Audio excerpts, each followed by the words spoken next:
এই জলে একটু স্নান করতে মন চাইতে আছে। যাও সাঙ্গলে যাও ধাক্কা দিও না। একটু হেলা মারি যাও আহ ও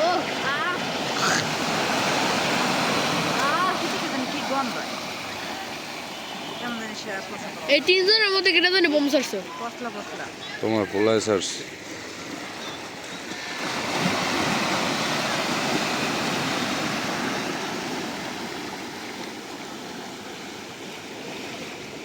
মানুষ এনে 12টা 1টা 2টা বন্ধ থাকে বিচে সৌন্দর্য হয়েছে রাত্রেবেলায় ঢেউ দেখা আইয়া তোমরা কি করছো খালি কেনাকাটা করছো এখন যাই হোটেলে ঘুমাবা আমি ঢুকুন 12টার পর